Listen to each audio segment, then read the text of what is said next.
Здравствуйте, уважаемые друзья! Давайте продолжим наш разговор о зале славы великих инвесторов. Я понимаю, что многим людям эта рубрика пришлась по душе. Да, у меня осталось не такой большой запас людей великих, которых нужно обсудить, но тем не менее мы сейчас о них поговорим, обсудим, пообщаемся, посмотрим, что они говорят.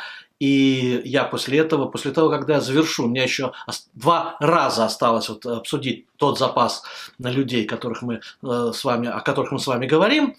А после этого я еще подберу интересных людей, которые будут, безусловно, важны и нужны, и чье мнение значит что-то в этом мире. Итак, давайте мы с вами посмотрим. Единственное, что я хочу сказать, что в этом видео я уже не буду рассказывать про фотографию рынка, точнее не фотографию рынка, а фотографию биржевого дня.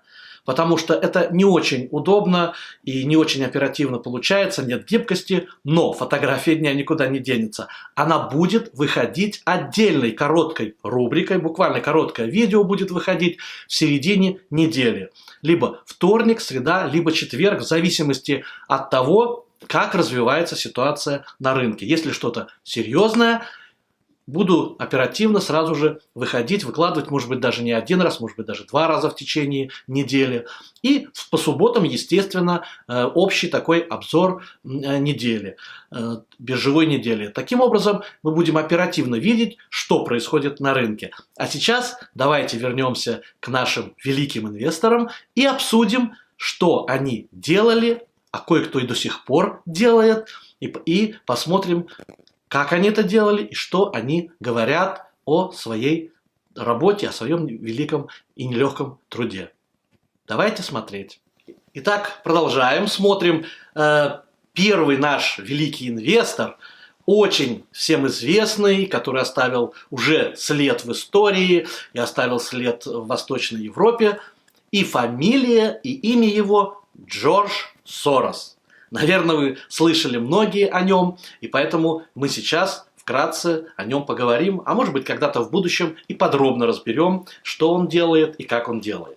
Как обычно, я буду обращаться здесь к шпаргалочкам, для того, чтобы было удобней подавать информацию наиболее полно и наиболее детально. Родился Джордж Сорос в 1930 году в Будапеште, в Венгрии. Ключевые позиции, которые он занимал, это были компания Meyer Wertheim & Company, Anhalt и Blake-Hrader и, естественно, фонд Сороса или Soros Fund Management. Джордж Сорос достиг небывалой славы в сентябре 1992 года, когда он сделал ставку, внимание, $10 миллиардов на одну единственную сделку против британского фунта стерлингов. Эта спекуляция с одной сделкой принесла инвестору доход в $1 миллиард за 1 день. А в общей сложности уже после этого, когда ситуация продолжала развиваться, она принесла ему $2 миллиарда. Это гигантская сумма, которая, конечно же, потрясла, и он прославился этим и просто вошел в историю. Сорос получил прозвище как человек, который сломал Банк Англии. Да, у него были нелегкие отношения с банком, да и, кстати, у него нелегкие отношения со многими правительствами, в том числе и с правительством Соединенных Штатов. Он ярко выраженный демократ, придерживается демократических взглядов, многое выражает мнение по поводу текущих дел президентов, в частности, он был категорически против президента Джорджа Буша, он против президента Трампа, Дональда Трампа и так далее, но выражает свое мнение и даже часто идет против правительства по многим сделкам, что не мешает ему быть прославленным великим человеком. Карьера Сороса началась задолго до этого, между тем. В 1947 году, еще подростком, Сорос бежал из Венгрии в Англию и в скорости поступил в Лондонскую школу экономики и работал в инвестиционном банке в Лондоне. Он отправился в Соединенные Штаты в 1956 году и работал аналитиком и инвестиционным менеджером в таких фирмах, как Майер с 1956 по 1950 год, Wertheim Company с 1959 по 1963 год, естественно, прошлого столетия, и Arnhold Blackrunner с 1963 по 1973 года. В 1973 году Сорос покинул свое место работы последнее, где он работал по найму, и решил, что у него достаточно сил для того, чтобы основать свое собственное дело. И таким образом он заложил основы для хедж-фонда, который получил название Soros Fund Management. Фонд Сороса в конечном итоге преобразовался в квантовый фонд. Кстати, о квантовых фондах я рассказывал недавно в одном из своих публикаций, когда говорил о волнах Эллиота и очень большой делал такую рубрику по статьям предыдущего, не предыдущая, а до того была статья у меня о социономике, о влиянии волн Эллиота на движение, в общем-то, общества, и как общество влияет на биржу, и на биржевые процессы, и вообще на рынок капиталов. И это, в общем-то, там тоже мы касались квантовых фондов. Если вы помните, то можете туда обратиться к этому видео и еще раз его посмотреть, где я рассказываю, как работают квантовые фонды и почему вначале они имели успех, а сегодня они вообще не имеют ярких каких-то выдающихся достижений. И по ходу дела Сорос превратил свою компанию в агрессивный и очень успешный хедж-фонд. Кстати, несмотря на то, что квантовые фонды сегодня терпят неудачу один за одним, успех Сороса заключался в том, что он постоянно вмешивался в алгоритм и очень интуитивно принимал решения. Это как раз-таки дало ему огромный успех и огромный толчок для его фонда.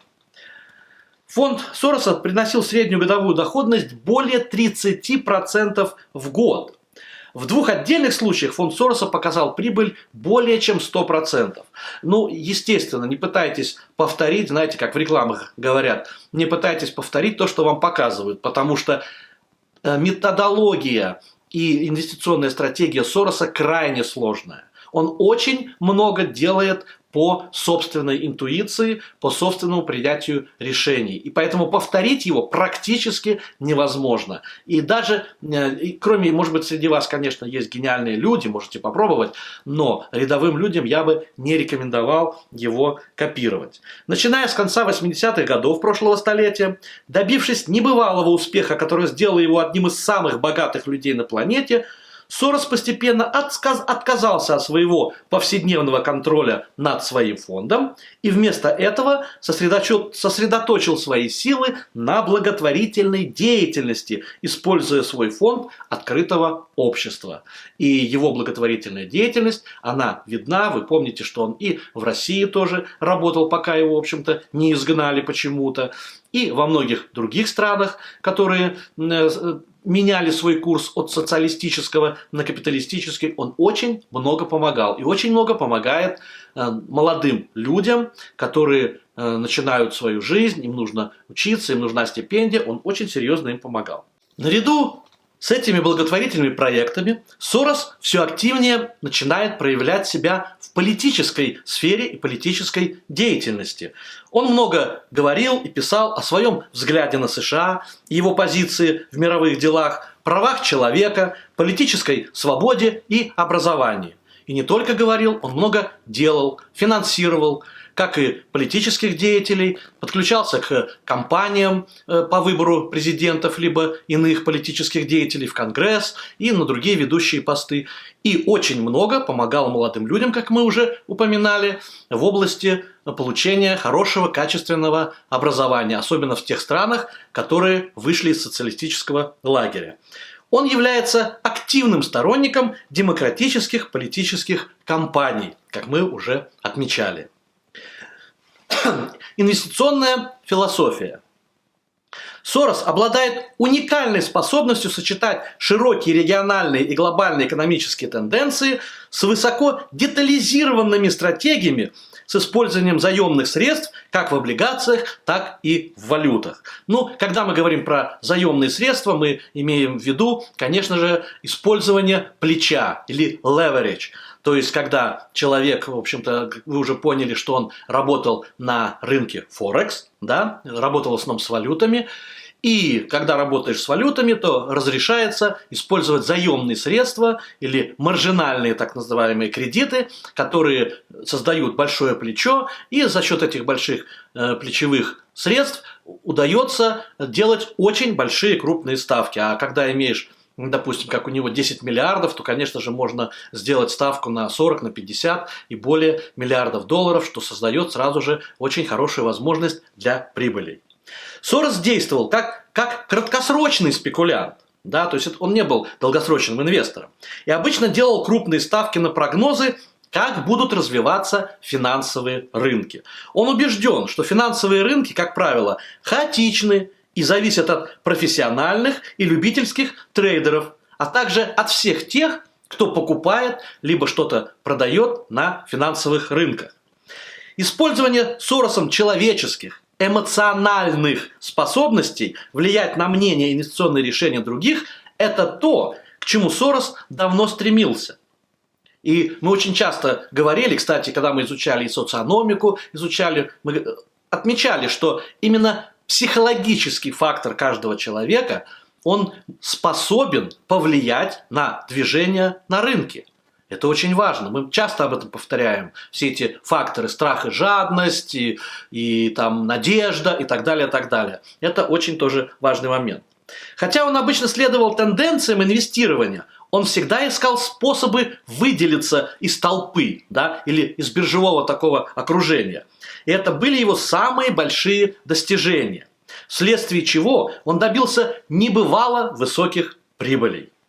Тем не менее, как сообщается, он доверял своей собственной инстинктивной реакции, когда дело доходило до покупки и продажи, что делает его стратегию сложной моделью для подражания и копирования. Вот еще раз хочу отметить, что скопировать Сороса невозможно. Это были его быстрая реакция, умение быстро принимать решения и проанализировать и взвесить в своей голове все за и против той или иной сделки, плюс, конечно же, способность его влиять на те или иные процессы. Давайте посмотрим, что говорят о нем, какие у него есть цитаты, и либо как отзываются о нем его коллеги. Итак, цитаты. «Важно не то, правы вы или нет, а то, сколько денег вы зарабатываете, когда правы, и сколько вы теряете, когда ошибаетесь». Это важный момент, и, по сути дела, каждый трейдер знает, что если он сделал ставку на какую-то позицию, и он оказался прав, то нужно взять из позиции максимум. Если же ошибся, и обнаружилась эта ошибка, то нужно вовремя выйти из позиции для того, чтобы не тащить на себе прибыли. Это важный момент, о чем подчеркивает Сорос. «Я очень полагаюсь на инстинкты животных». Ну, я бы, наверное, перефразировал так, возможно, здесь перевод не очень точный, скажем так, животные инстинкты, потому что человек, он часто реагирует на те или иные события как природное животное, да, мы тоже, люди тоже животные, как ни крути, только у нас разум есть, в отличие от животных, а у животных инстинкты. И вот Сорос как раз-таки стремился развить эти инстинкты, и, полагаясь на них, принимал решения и сам этого не отрицает. Играя по правилам, человек делает все возможное, независимо от социальных последствий, принимая во внимание, что при разработке правил люди должны заботиться о социальных последствиях, а не о своих личных интересах. Важный момент, да?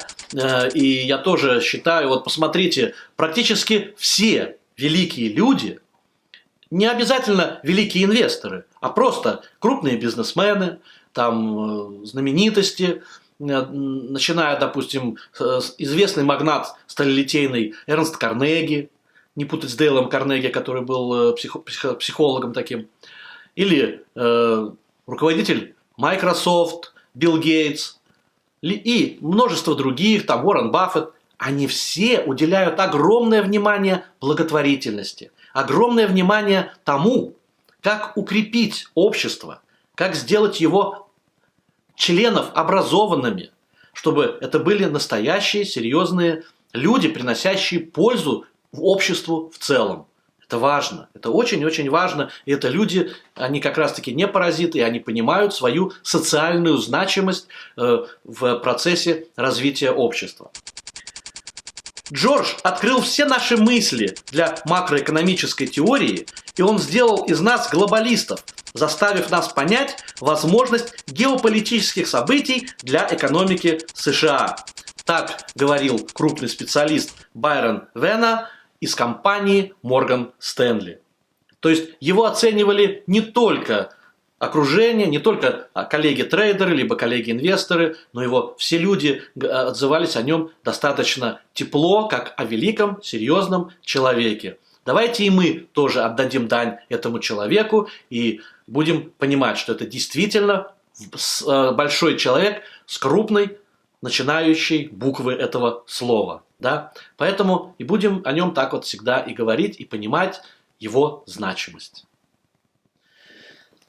Следующий участник и член Hall of Fame, Зала славы инвесторов великих, это Майкл Штейнхарт. Майкл Штейнхарт родился в 1941 году в горах Киско, штат Нью-Йорк. Вообще, штат Нью-Йорк, он очень большой на самом деле, не путайте с городом Нью-Йорком. Да, город Нью-Йорк даже не столица этого штата. И в нем очень-очень много гор. И прямо так и местности, где люди живут, так и часто и называются там Catskill Mountain или еще какие-нибудь Catskill Mountain или еще как-нибудь. В данном случае это горы Киско. Ключевые положения или места работы, где он занимал позиции его, это Келвин Баллок, Loeb, Rhodes and Company, Steinhardt Partners. Майкл Штейнхарт начал свою карьеру в финансовом мире достаточно рано. Будучи подростком, он начал изучать биржевые диаграммы и сводки, проводя массу времени в брокерских конторах. Опять-таки, посмотрите, опять мы говорим о том, что называется книжный червь. Да? То есть очень много внимания аналитики с самого начала. Он закончил среднюю школу в возрасте 16 лет, а школу финансов Уортона, Уортон School знаменитую, всего за 3 года. В 1960 году в возрасте 19 лет. Ну, это действительно такой, знаете, гений-подросток, который проявил себя с самого начала. И часто говорят, что когда появляются такие акселераты гении в малом возрасте, то потом часто природа их с ними шутит, и они уже в серьезном возрасте, как правило, мало что значат.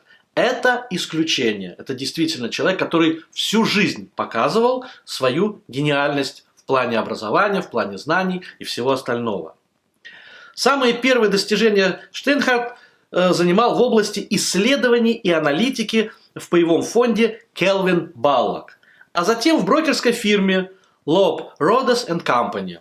В 1967 году Штейнхарт вступил в партнерские отношения с Говардом Берковицем и Джеральдом Файном, и они создали хедж-фонд под названием Штейнхарт, Файн, Берковиц and Company. То есть, видите, опять-таки хедж-фонд, очень интересно. Знаете, многие люди создают хедж-фонды, и ответ тут, в общем-то, ясен, потому что паевые фонды очень зарегулированные вещи, а хедж-фонды, они не столь зарегулированные в плане стратегии. Они тоже требуют, у них очень серьезные требования там, к надежности, к открытости и так далее, так далее, так далее. Но вот по стратегиям они не так зарегулированы, как паевые фонды. И это дает возможность здесь зарабатывать больше, как правило, ну и риски, соответственно, тоже выше. Об этом надо тоже всегда помнить.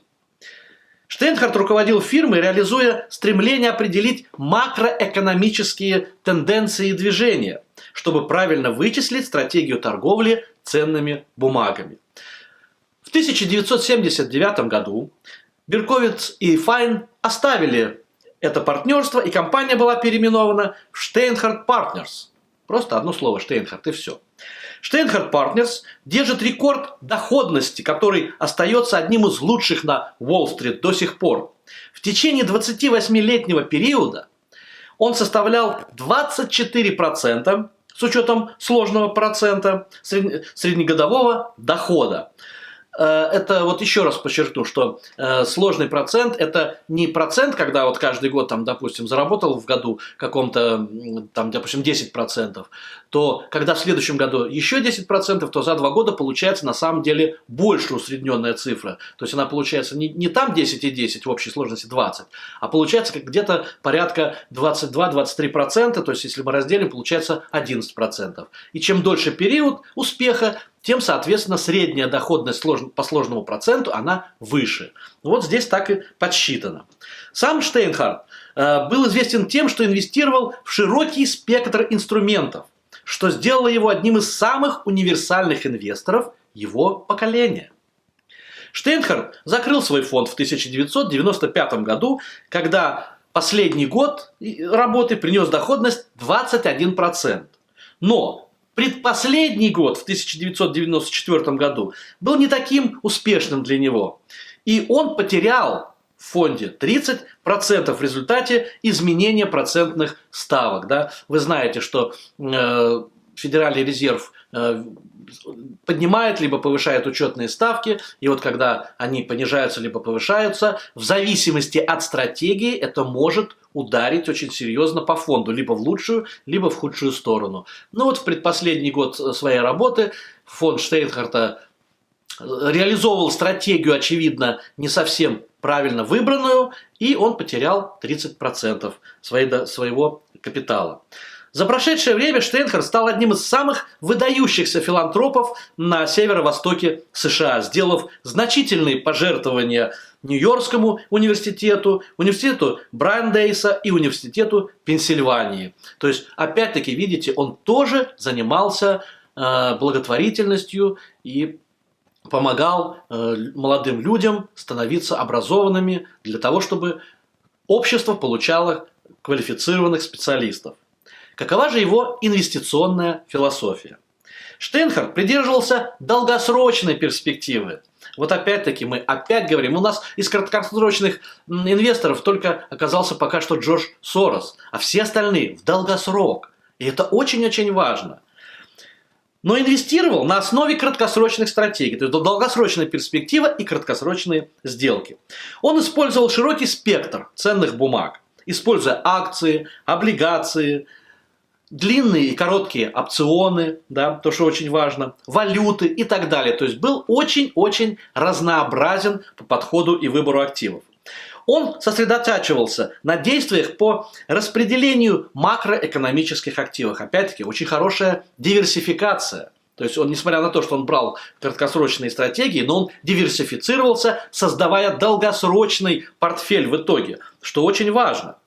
Чарльз Кёрк, издатель The Kirk Report, выделил несколько правил инвестирования из речи Штейнхарта в июне 2004 года, которую он когда-то произносил на одной из конференций, которые показывают, что даже высокопоставленный инвестор хедж-фонда должен всегда иметь пункты и положения, которые дают основания для принятия своих решений. То есть иметь принципы, некоторые позиции, которые нужно соблюдать. Вообще, каждый здравый инвестор, будь он великий, либо не очень великий, а рядовой, он обязательно должен иметь пункты и дисциплинированно их придерживаться. Вот определенные требования к своим стратегиям. Это крайне важно на самом деле. И не зря говорят, что инвестиции, они требуют дисциплины. Дисциплины исполнения своих положений, своих подходов. Неважно, какие они зачастую. Другое дело, что если они важные сами позиции и грамотно подобраны, то, конечно, такая стратегия приносит успех. Если же трейдер либо инвестор не очень грамотно подобрал свои позиции и пункты, по которым он должен следовать, да, может быть, будет не лучшая ситуация, но им следовать обязательно нужно и их оттачивать. Давайте посмотрим, какие же позиции, какие основные положения он вычленил для того, чтобы их придерживаться. И, кстати, это и наставление тоже. Совершите все свои ошибки в начале жизни, так он говорил молодежи. Чем раньше вы переживете тяжелые уроки, тем меньше ошибок вы сделаете позже. Вот как хорошо сказано, да? Вот ошибки, казалось бы, вещь не очень хорошая и приятная, но оказывается, их нужно совершить в начале жизни. И тогда будет, в общем-то, жизнь намного лучше и качественней складываться. Всегда зарабатывайте на жизнь тем, что вам нравится. Вот класс, да? Это и моя тоже позиция, потому что когда ты работаешь и занимаешься делом, которое тебе нравится, я всегда так говорю, если ты свое дело любишь, ты не работаешь, ты отдыхаешь всю жизнь. И счастливчики те, кто занимается любимым делом. И несчастные люди те, которые должны приходить на работу там, с 8 до 5, на стройку, куда-то, и чего они, может быть, не любят. Вот это действительно тогда каторга. Когда любимое дело – это отдых. В прямом смысле этого слова. И мне кажется, что я в данном случае в этом плане счастливый человек, потому что я очень люблю свое дело. И практически я отдыхаю на самом деле, хотя по факту у меня выходных нет. И я уже рассказывал, что в рабочие дни у меня там и сессии биржевые, и все остальное.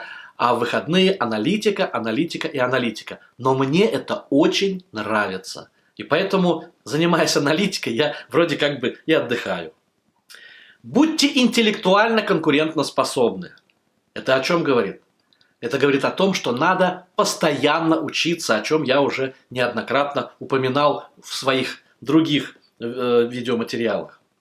Ключ к исследованию состоит в том, чтобы ассимилировать как можно больше данных, чтобы первыми почувствовать существенные изменения.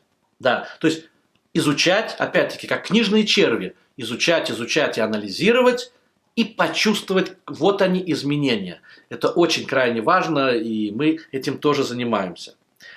Принимайте правильные решения даже с неполной информацией. К этому надо стремиться, это бывает иногда тяжело. Причем у вас никогда не будет всей необходимой вам информации. Важно то, чтобы вы делали, что вы делаете с имеющейся у вас информацией. Вот это вот действительно. Всю информацию никогда не собрать, сколько бы вы ни занимались. И в какой-то момент надо принимать решение. Даже если информация неполная. Важно принять правильное решение. Ну, а помните, как Сорос говорил, если ошиблись, выходите с позиции как можно раньше. Всегда доверяйте своей интуиции, которая напоминает скрытый в уме суперкомпьютер. Это может помочь вам реализовывать правильные вещи в нужное время, если вы дадите ему шанс. Да? То есть дайте шанс своей интуиции, а ведь действительно, иногда это бывает очень-очень правильный и верный шаг. И практически никто не лишен интуиции и может воспользоваться этим. Только надо слушать и слышать это, и не бояться использовать. Не делайте небольших инвестиций. Если вы собираетесь рисковать деньгами, убедитесь, что возврат от инвестиций достаточно велик, чтобы оправдать время и усилия, которые вы вложили в конкретное инвестиционное решение. Хорошие слова. То есть посвятите сначала время аналитике, изучите все, а уж решились, делайте серьезные инвестиции. Действительно большие вложения для того, чтобы заработать на этом. Какие же цитаты? Давайте посмотрим цитаты, либо что говорят о Штейнхарте. $1, вложенный мной в 1967 году, стоил $480 в тот день, когда я закрыл фирму в 1995 году. В отличие от $19, если бы я вложился в индексный фонд Standard & Poor's. Вот как он говорит, вот просто сравните. Это получается, что он сравнивает ситуацию с широким рынком. Широкий рынок принес $19 на один вложенный доллар, а его стратегии принесли $481 на один вложенный. Вот разделите сами и увидите, насколько он обогнал широкий рынок за время своей активной деятельности.